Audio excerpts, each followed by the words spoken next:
സമ്പത്ത്, ഐശ്വര്യം ഇവ കൈവരിക്കാനായിട്ട് നിങ്ങൾക്ക് ഈ വ്രതമെടുക്കാം, ആചരിക്കാം. ഈ വ്രതം ആചരിച്ചാൽ നിങ്ങൾക്ക് നല്ല ഉയർച്ചയുണ്ടാകുന്നതാണ്. ജീവിതത്തിലും കുടുംബത്തിലൊക്കെ ഐശ്വര്യം കൈവരിക്കാനായിട്ട് ഇടവ മാസത്തിൽ, മേടം കഴിഞ്ഞാൽ വരുന്ന ഇടവ മാസത്തിലെ ഏത് ദിവസവും നിങ്ങൾക്ക് വിഷ്ണുവിനെ ഭജിക്കാം. ഒരിക്കൽ പോലും അമ്പലത്തിലോ ക്ഷേത്രത്തിലോ പോകാതിരിക്കുന്നവർക്ക് പോലും ഈ ഇടവ മാസത്തിൽ ഏത് ദിവസവും വിഷ്ണുവിനെ ഭജിക്കാം, പൂജയ്ക്കായിട്ട് എടുക്കാം. വിഷ്ണു ക്ഷേത്രത്തിൽ നിത്യവും പോകാനൊക്കെ പറ്റിയ ദിവസമാണ് ഇടവ മാസം.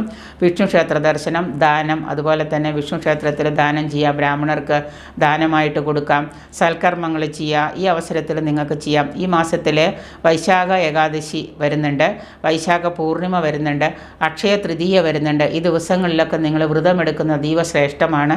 അതുപോലെ തന്നെ ദാനമൊക്കെ ചെയ്യുന്നതൊക്കെ അതീവ ശ്രേഷ്ഠമായിട്ടുള്ള കാര്യമാണ്. ഈ ഇടവ മാസത്തിൽ നിങ്ങളെടുക്കുന്ന വ്രതം നിങ്ങൾക്ക് കുടുംബത്തിൽ തന്നെ വ്യക്തിപരമായിട്ടും കുടുംബത്തിലൊക്കെ ഐശ്വര്യം കൈവരിക്കാനായിട്ട് ഒരുപാട് സഹായകമാകുന്നൊരു വ്രതമാണ് ഇടവ മാസത്തിലെ വ്രതം.